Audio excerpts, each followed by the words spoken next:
So it's always in search of what's the best thing we can find for our clients to generate great returns. It's always constantly in search of that. And that's how we stumble upon some of these opportunities.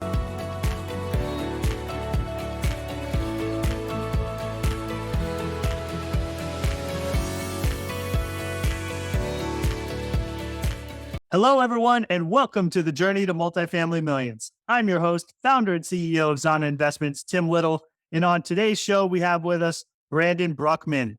Brandon is an investment advisor with Insight Investment Advisors, a firm that offers goal-based financial planning and innovative solutions to real estate investors looking to sell their properties while deferring taxes. He is also the host of the Retiring Real Estate Investor podcast. Brandon, welcome to the show. Tim, thanks so much for having me. This will be great.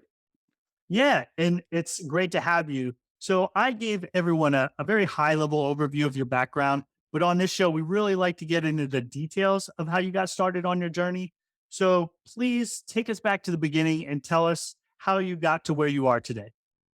It's a winding road. Do we have enough time? I don't know. Probably We'll not. see. Twists and turns along the way. So we'll go backwards, forwards. As you mentioned, right now I'm an investment advisor. Our firm is Insight Investment Advisors. I'm based if you're watching this online, in Milwaukee, Wisconsin. That's the background behind me. My partner's based in Kansas City, so very much Midwest. Before this, or how we got started in this space of really focusing on real estate, was really through my partner. His father had owned a bunch of hotels in the Kansas area, and he had a similar problem that we face for our clients now is, hey, I want to sell some of these. I'd like to retire. I'd like to not be active. How do I do that? And this was a challenge many years ago to find a good solution for that. And so that's what we ended up focusing on is finding a way to help folks in that same position. So it has a very personal overtone to it for about who we're helping and how it makes sense for us. So prior to that, really our firm has not been real estate based. I didn't know anything about real estate before I came into this, to be completely honest. I didn't know the tax benefits.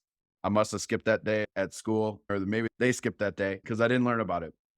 So I was doing a lot of public market stuff before this, and my background is really centered around, I worked at a hedge fund for a long time.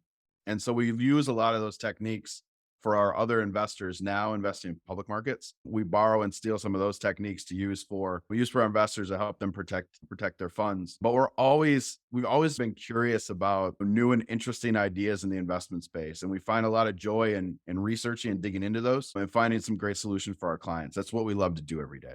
Yeah, and so let's go back to that a little bit.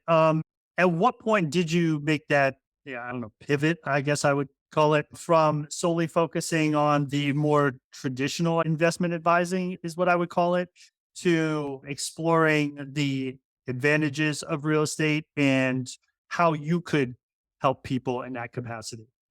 Yeah, and I think that sort of goes back to our investment philosophy. Like the biggest thing we try to do from a public market standpoint is we try our best to avoid big losses. That's the thing that hurts most people's portfolio. What we found when we were doing that though was, hey, I'm not generating any sort of returns during those periods in which I don't participate in the market. So we started looking at privately traded REITs. And so that was our start of exploring this real estate side. We're like, oh, there's nice little stable cash flow here that in our analysis has some non-correlation to our strategy, maybe not to markets, but to our strategy, there was some non-correlation that we could find there. And so we kept going down that rabbit hole until we stumbled upon this 1031 exchange and passive investing marketplace that exists that we had no idea was present.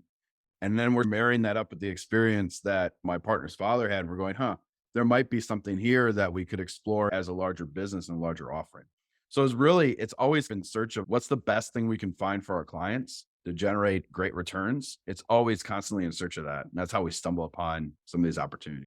Yeah, I think that's interesting because I think so often, especially within the syndication community, we have this feeling that the investment advisor realm, like those folks, don't support what we're doing necessarily. And they stick to what they know. Again, the more traditional stocks, bonds, ETFs, et cetera, or the products that they get commissions for which to sell, and are naysayers of the passive investing in real estate.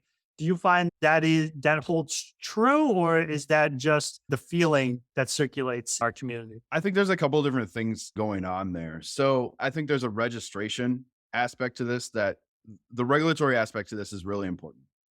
And we align ourselves as registered investment advisors, and no one knows what that means. It basically means that we're fiduciaries and that I have to do what's in the best interest of my client all times. And that's who I get paid from. So that's a stark difference from a financial broker who is getting paid on products or from an investment, say, sponsor. That's where their income comes from mostly, is that side of the equation. And so all of this, either registration, I think makes syndication a bit difficult for an advisor to think through from a regulatory standpoint. Now we have done that, but this takes extra work to do that and extra documentation and more hurdles for us to climb over than just investing in the S&P. It's frankly easier for us not to advise on syndication opportunities. It's easier for us not to help retiring real estate investors. So I think some advisors are probably looking at that going, man, that's just a business and a headache that I don't want to deal with. There's a lot of value that I can add for people just doing, I'll call it traditional financial advice as well. A lot of people do need that help, but we just get more excited about things that are a bit more interesting.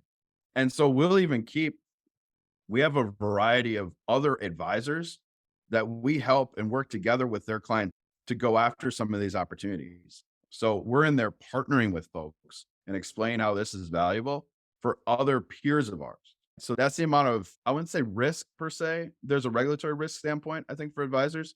And then there's just a know-how, right? Like it isn't some advisors' wheelhouse to talk about real estate. It just isn't. And there's such an investment universe that's so broad and wide. I don't blame them. If this isn't your specialty, could you really be advising about it?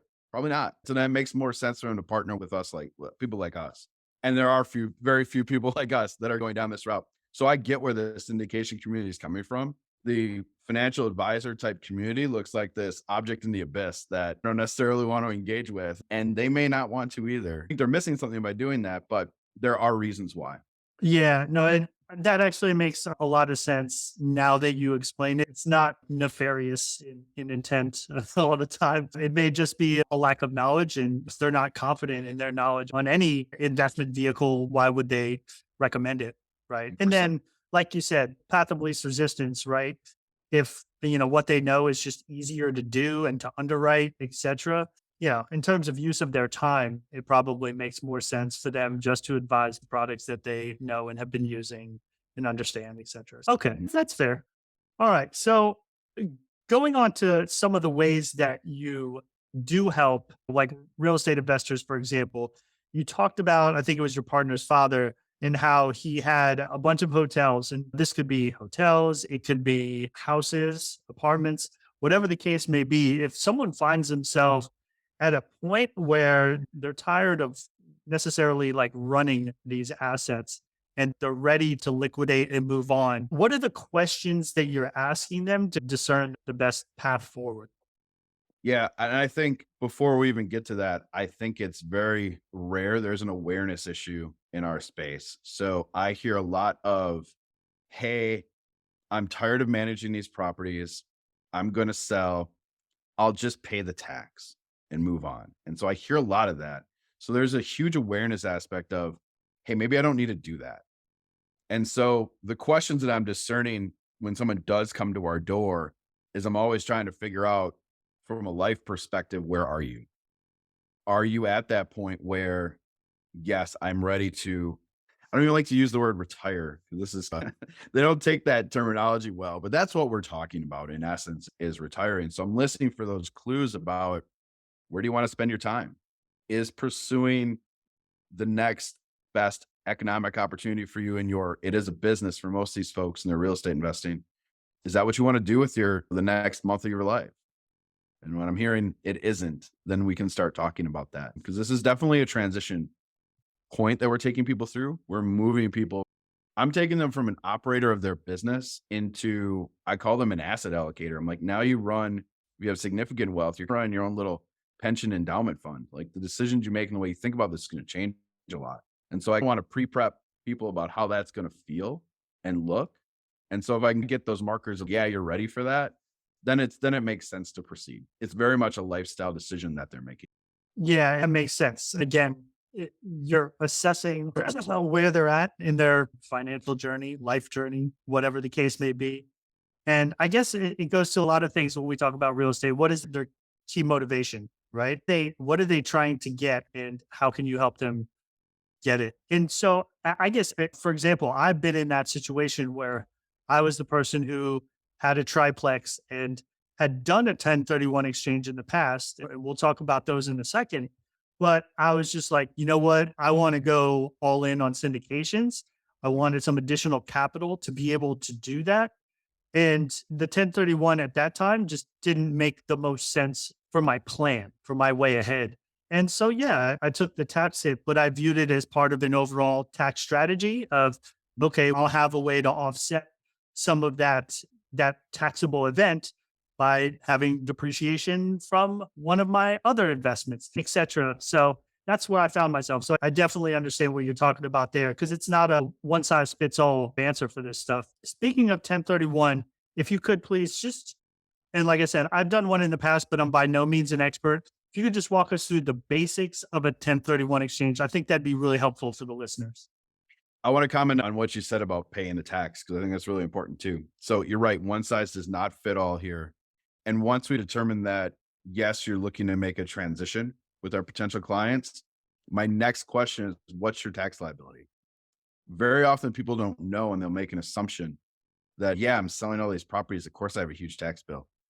You may have some carryover losses that you're not thinking about. You may have a different strategy like you did, Tim, where they call it a lazy man's 1031. We use the depreciation, whatever. But it makes a lot of sense. Like you have a bigger holistic strategy that you're trying to pursue and you're offsetting a lot of that tax bill. Like people have to know and understand that before we even get into the 1031 exchange. Do you actually need to do this? In some cases, the answer could be no. But if you do go down that route, you're like, yeah, I talked to my CPA and I have a huge tax bill, which most of our clients do.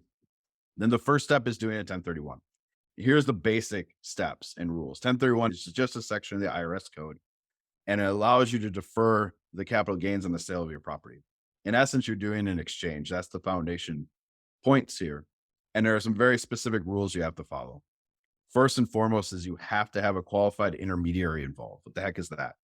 So that's a third party that's going to hold your funds for you while you're completing this. So if you have a closing statement that has your name, your LLC, your entity on it, and you're holding a check post close, you cannot perform 1031. This is a sad call that I get occasionally where folks are like, hey, I got a check. I'm ready to roll. No, you're not. Actually, you really need a QI to step in there. So that's the first thing that I tell folks to do is talk to your closing company as a starting point and say, hey, I want to do a 1031. Most of them offer qualified intermediary services. If they do not, there are national firms that'll offer that. Just Google 1031 exchange. You'll find some national firms that can work with your closing company to set this up for you. So that's first and foremost. Do that. Relatively easy process, relatively inexpensive. So we've seen that range from $500 to $1,000 for you to set that up. So even if you don't know what you want to do post 1031, you may not want to do a 1031, but you have a tax liability, just set it up. Give yourself the optionality to do that. So once you've got that in place, there's two big timelines for us to talk about. So you'll close, those funds will go to your qualified intermediary. Then you have two step points. One is at the 45-day mark from closing. You have to identify property. And there's some rules to do that. At 180 days from your closing, you have to close on that a property associated with that exchange. So those are the two big timelines. The 45-day one's the one that gets everybody nervous because that's not a lot of time. So there's a couple different ways for you to do that. One is the 3 property rule. So you can identify 3 properties on a form. You just send a form to your QI, say there's 3 properties I'm thinking about exchanging into. And it can't be this generalistic, yeah, some building in Tampa or Milwaukee. It's like, no, it has to have an address on it. It has to be a real thing, right? So you have to have that identified on there. So you can do that up to 3 properties, or you can do something called a 200% rule. And that says you can identify any number of properties you like, up to 200% of the fair market value of what you're relinquishing, right? So that's a way for you to say, hey, I want to identify more. I want to really diversify. That works well with our strategies, is to use that 200%. So those are the 2 main rules that folks use to identify. And then you have to close. You have to close inside that 180-day mark. Other important aspect here is you do have to reinvest all of your proceeds. So I think people get this confused all the time. Oh, I have this gain. I'll invest the gain. No, you have to invest all your proceeds. Remember, in the eyes of the IRS, this is an exchange. It's a buy and sell in practicality of what we see in front of us. In the eyes of the IRS, you're exchanging. So you have to reinvest your proceeds.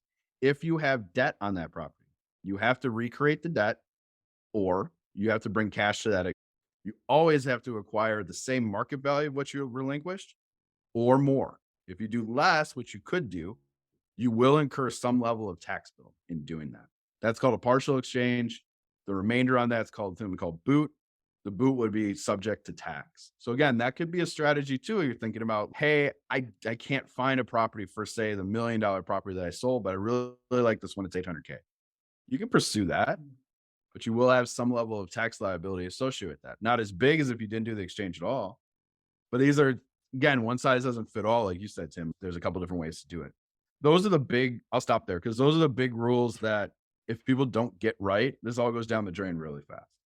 Yeah, and I think you're absolutely right that people are initially are intimidated, especially by that 45-day number. But there's things that they can do to mitigate that as well, right? If they know or they're thinking about doing that 1031 exchange, start looking, right? Start touring properties, start finding things that you can throw on your list.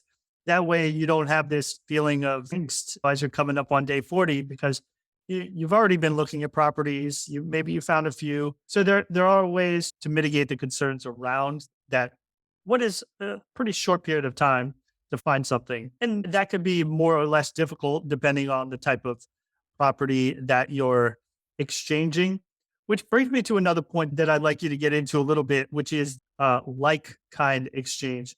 Talk to us a little bit about that because I think people don't necessarily understand what that means when it says kind exchange. Because then they think, oh, I'm selling a duplex, so I have to buy a duplex because that's what that's apples to apples. So can you clear that up a little bit for us?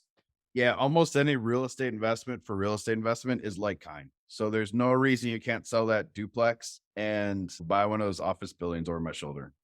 Can totally do that. No problem. Or we see a lot of farmland to multifamily or farmland into some other real estate investment product or vice versa. If you wanted to buy some land, you could do that. So you can do it's wide open on the like kind side. So for folks like expand your mind a little bit on the kind of options that you can go after here in terms of replacement. And you mentioned something very important there in terms of the way to approach it. I guess tactically, you absolutely cannot do these things separate. That's where I see people get stressed about the timelines is they're so focused on the sale of that one property that then switch into buy mode after they've closed. Like, no, you gotta do, I know it's a lot of time, but you gotta do these things at the same time. While you're selling, you gotta be thinking about. So then you get today, the best deals that I've seen close, the most organized where people feel good. It's like, oh, they closed, they sold their property, they closed on their replacement property 3 days later. I'm like, okay, perfect. Like you planned your way through this really well. And now it's very easy to execute. You're not even worrying about timelines. It doesn't even matter because you planned yourself out so well. So very important point there that you want to reduce the stress. Unfortunately, you have to put in double the work at the same time to do this, but that helps a ton. Yeah, and I think one of the things that you mentioned that's important to note is if you're thinking about it, go ahead and start the process because the worst case scenario is the scenario you would have been in the first place, which is you pay the taxes on the sale. Is that accurate? Yeah. And that's the worst thing that can happen in this scenario. At the very least, you did some homework on some new properties you might want to buy. So, hey, there's value in there somewhere. But yeah, the worst case scenario here is that you're paying a tax bill. Yep. And you also talked about having to reinvest full value into the follow on property. I think that's an important point too. Just it's one that people understand it. But the way that I like to visualize it in my head is like the monopoly houses, right? You say you're trading those four little houses for a red apartment building, as it were. So you should think of yourself as trading up, not necessarily laterally, because I just don't see as much value. Because I think a key point of or a key benefit, I should say, of the 1031 is the fact that you can leverage equity that you have in that property as the down payment for the next property. So that allows you to get a much larger property than you necessarily could have if you had to dig into your cash reserves. Because feasibly, and quite often, people can do these with no to very little cash out of pocket because they're using that property as the down payment for the next property that they're going to buy. Yeah. If you're wealth building, if you're in that mode where I'm building and I'm going to acquire more and bigger properties. There's just not a better game in town here than to take this on tax or tax deferred, I should say, tax deferred into your next property. As from my seat as an investment advisor, I get all giddy. I'm like, oh my gosh, like tax free returns, tax deferred returns for how long? I can defer this for forever and get a step up basis when I die. My heirs are going to be they should be very happy with me that I'm doing. Make sure you explain this to your heirs before you unfortunately pass away that I did something really smart for you. Like this is how you trade up and really create wealth. It's a huge strategy to do that. There is no other asset class for you to do this in. It doesn't exist. I can't do it. So take advantage. Yeah. And another thing that I've heard about in discussions about 1031 exchange is the Delaware Statutory Trust. Can you tell me what that is and how those two are different and how they're used differently in different circumstances? Because I really have no awareness on the DST, as it's called, but I do have some elementary understanding of 1031 exchange. Yeah, one's used for the other. So let's go back to maybe the clients that we discussed that said, "Hey, I'm done operating and I'm ready to go live somewhere warm and play golf and sip Mai Tais all day." That's my game plan. So how do I do that? So they'll do the 1031. So that nothing changes on that side. They're going to do a 1031 exchange. The replacement property is the Delaware Statutory Trust. And so what the heck is a Delaware Statutory? For your listeners that are familiar with syndication, it's just another form of syndication. However, this form has been accepted by the IRS as replacement property in a 1031. So from a tax perspective, it's a bit different. From a tax perspective, the IRS looks at this, hey, you own that building. Even though you have a fractional share of that, it looks like for them, from a taxing perspective, that you own that building and a fractional share of it. But from an operational perspective, it's the same thing as owning a syndication. A sponsor is putting this together. The sponsor is going to run this property. They're going to pay you a distribution or cash flow. They're going to make the decisions about management. They're going to make the decisions about when to sell it. The difference here from syndication is when they do sell it, that property, that again, your gains, your proceeds there are 1031 exchange eligible. So you can go through this process as many times as you would like to continue to defer your gains. So from that way, it's a very seamless way for someone to go from active to passive and to defer that tax. It's very easy to do that. The other aspect there that's a little bit different is the sponsors are purchasing and formatting those trusts before your closing.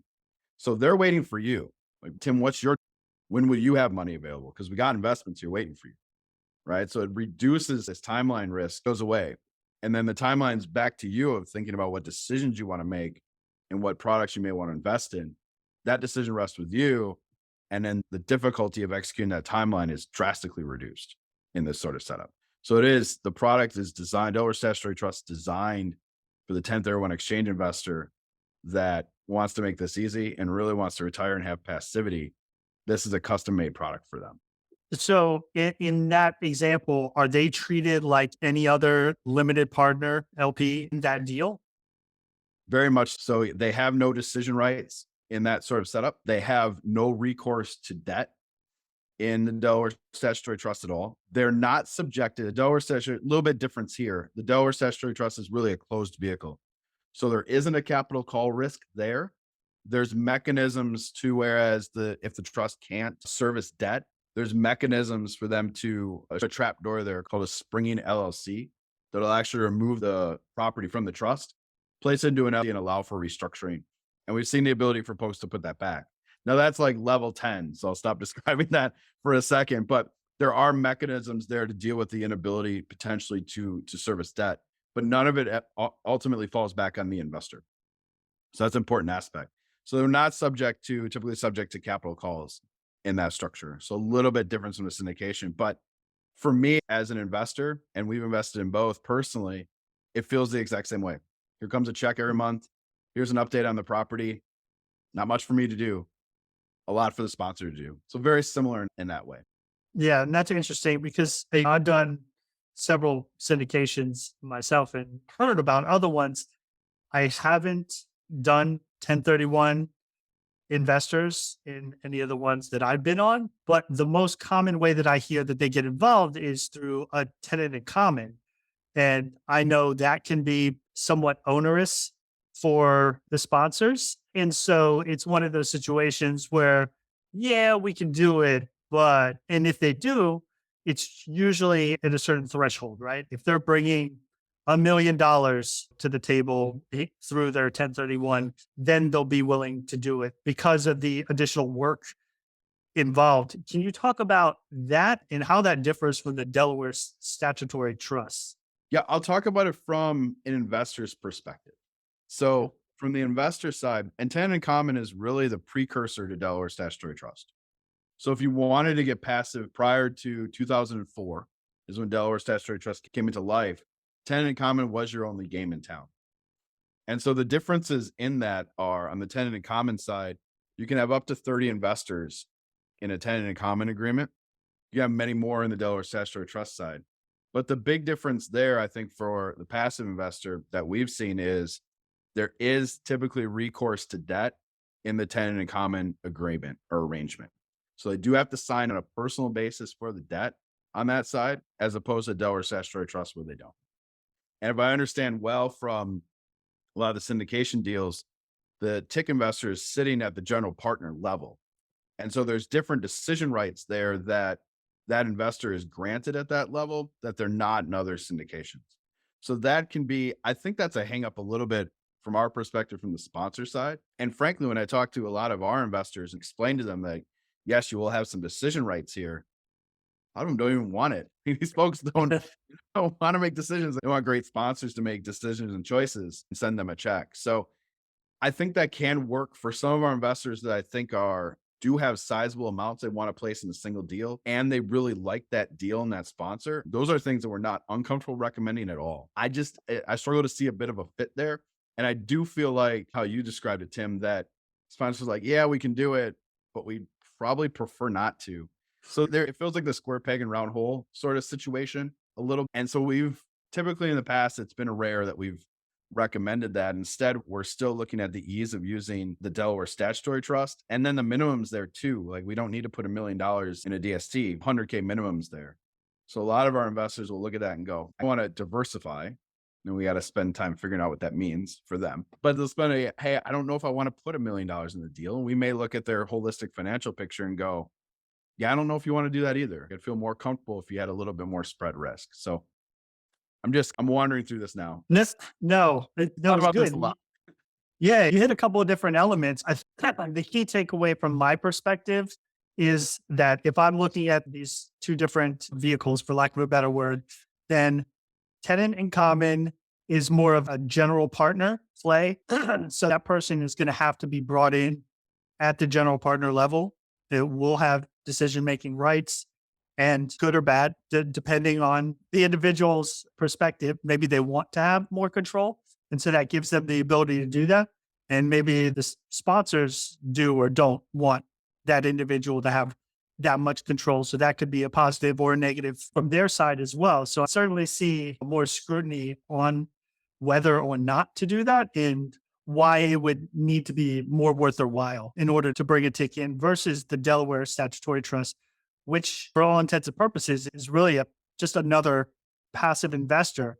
I guess what I would ask then is, are there any other additional requirements for the sponsor when it comes to Delaware Statutory Trust investors? Yeah, I think what's burdened with the sponsor and that equation and how it's different for the sponsor than in a syndication is the construct of how they get paid is definitely different. So your typical promote structure from a sponsor perspective is not available in Delaware Statutory Trust. You cannot do that in that structure. So it is more of maybe a consistent sort of fee that the sponsor is charging there. Acquisition, typically a disposition fee, and then some sort of asset management fee in the middle. So the economics from a sponsor perspective is definitely different. I think that's a consideration. Accredited investors across the board. I don't think that's very different though than they think about GPLP syndication. I think the majority of sponsors are looking for and looking at accredited investors anyways. I know there's ways to not do that, ways to structure and work your way around that, but same aspect I think in Delaware Statutory Trust, you have to be an accredited investor to get involved there. So that's different from the sponsor perspective. And then just the structuring of that deal. And I think the assets you place in there are different too. We do not see a lot of value add multifamily, which we typically see in the syndication world, GPLP Mhm. syndication world. We don't see that in Delaware Statutory Trust. Now, why is that? Because I can't make capital calls. And I think that's a trip point for a lot of folks is you have to reserve the capital you plan on using inside of that deal. You got to reserve that up front. That's upfront investor capital in a Delaware statutory. And so that's definitely different. So when you're reserving that amount of capital, you're affecting the economics of the deal. And then as you get through that deal as well, you do your value add. One of the aspects of GPLP syndication we love so much is that refinance. Maybe not in this environment, but when it's available, the ability to refinance that and return a tax-free distribution like that to investors is an incredible aspect of, I think, those deals. Again, something not possible in Delaware Statutory Trust. Cannot do that. It's a closed end. It's a closed vehicle that you can't do a refinancing like that. So I think typically the business structure for most GPLP syndicators maybe isn't a fit for the Delaware Statutory Trust model. I think that's definitely an aspect of that. A lot of the assets that we see in Delaware Statutory Trust are stabilized, Class A multifamily. They're stabilized storage, industrial, some office, but they're very much these very stable assets that are producing immediate cash flow is what we see there. So there's a big differentiation there between, I think, the type of business model that works in those vehicles is, like I said, very different. Okay, no, and that's really good insight because you answered part of the question there at the end that I was going to ask, which is okay, so who does this make sense for in terms of an asset type? And it sounds like you said they're stabilized, safer cash flow plays, but they have to have as part of their exit plan a sale versus a refinance. 100%. Okay. So if you think about most of the debts placed on, if there is debt, there are Delaware statutory trusts, a good amount that are debt free. And so the ones that do have debt attached to them usually have about a 10-year life on that debt. They absolutely have to sell the property in that 10-year period. The clock is ticking because they can't do that refinance. So the eventual exit here is always a sale. It's always our number one question to sponsors is, walk me through that exit strategy. Who are the buyers of these assets? When do you typically do that? What's your process for that? It's one of the most important aspects for us. Mm. That's what really makes the economics work here is, all right, we got to get to a sale. How do we get there? When do we get there? It's critical. Yeah, and is there any specific timelines required with that? You just mentioned 10 years, but I didn't know if you just use that as an example. Most of the debt is 10-year fixed debt that you see on these properties. So that's why I'm using that as an example. We did a study of some of the biggest sponsors since 2004. The average lifespan of the DST has been slightly over 8 years in that time frame. We're seeing shorter time frames over the past, let's call it 2 years. Naturally, hey, we're still real estate, right? So that as you're subject to the real estate market there's been great opportunities to sell. So we'll see those timelines shrink to maybe 5, 6 years. It's feeling more typical at this point. But there is no set timeline. The only marker is that debt point that I have to sell by that 10-year mark if I have 10-year debt on it. If I don't have debt on that property, theoretically, I don't have to sell it. Frankly, the investor's expectations, though, are a little bit different. So I give 10 years as a time frame because we do want to churn that capital. It's something different if I'm doing the refinancing. But if I have appreciation on that asset, oh boy, I want that capital back. So if you could return that to me so I can redeploy it, that would be helpful. So please go sell the building if there's a substantial gain there. We'd like to do that. Yeah, and I don't know. I'm thinking through.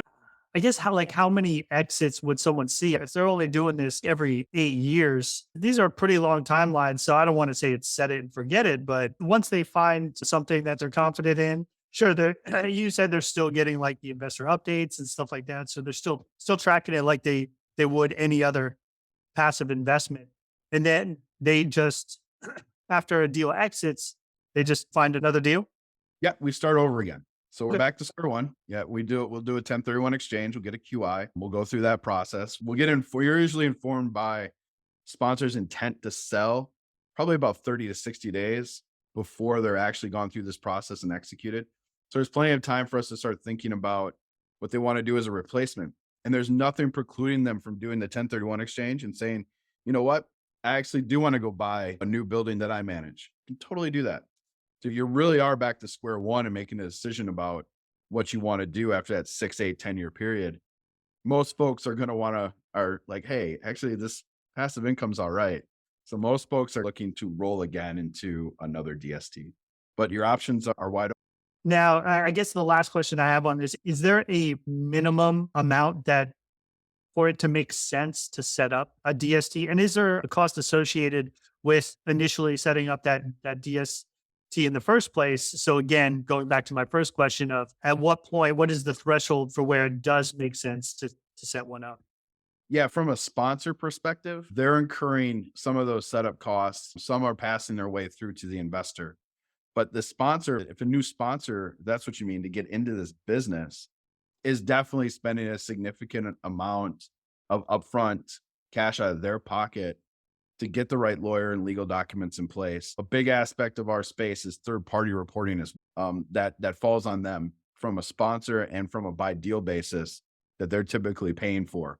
That's something that we'll do our own homework on deals, but a lot of other folks that sit in my chair will not invest in a DST for their clients at all without some third party reporting attached to it.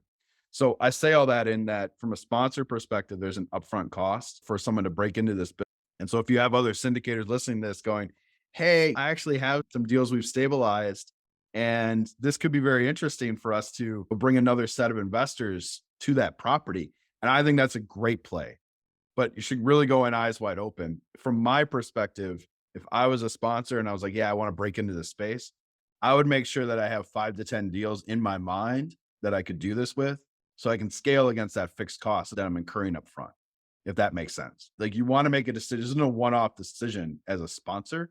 Like you really want to make a choice. Like, yeah, I'm going to participate in this space for the next 2, 3, 4 years. There, you're going to start to see some economics that I think make a lot of sense.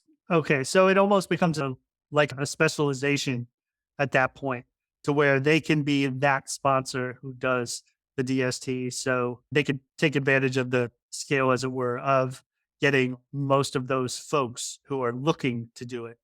That's interesting. I guess I had it backwards in my mind in terms of I was thinking the person who, is doing the 1030 would be responsible for the costs associated with setting up the DST. And once they set up this legal entity, then they're good from there, minus some ongoing maintenance costs, whatever it is, just a trust associated with, I have a solo 401k, so something like that. But it sounds like the onus is really on the sponsor to absorb those costs.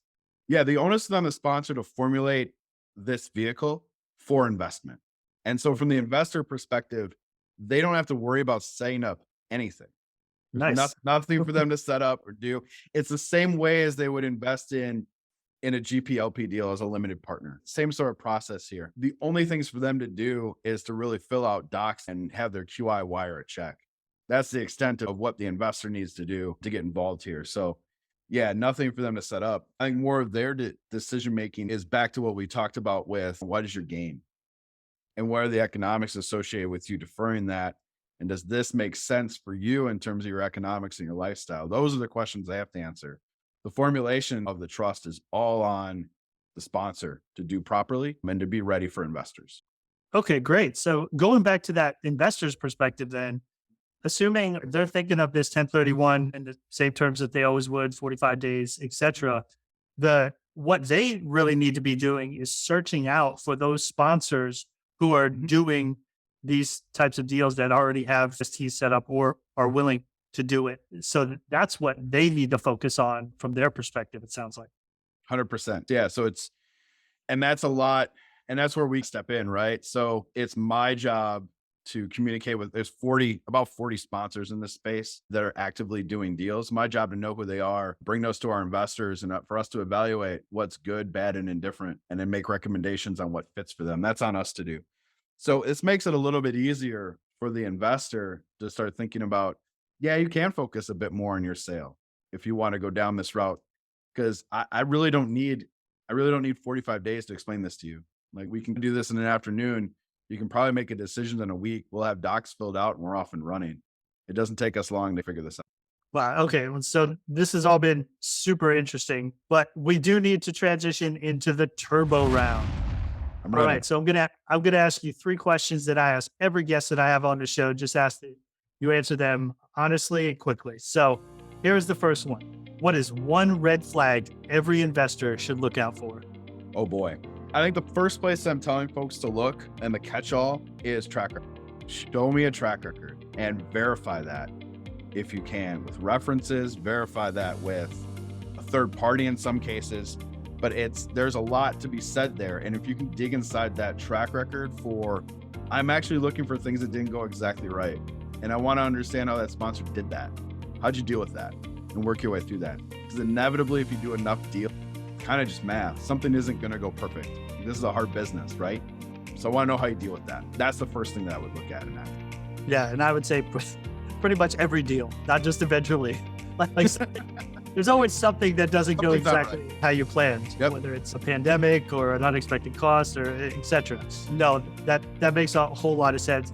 And the only thing that I'd say for some of the newer sponsors or aspiring syndicators out there who are like, oh man, I don't have a track record. I get it.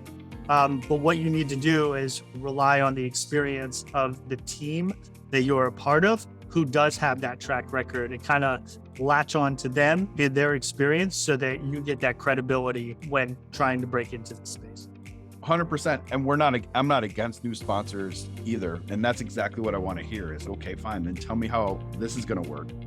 Tell me about other situations you've done before where you've been successful at creating these economics. Explain that to me. And we can get over longevity. We can get past that if it makes sense. Awesome. Okay. Second question. What is a myth about this business that you would like to set straight?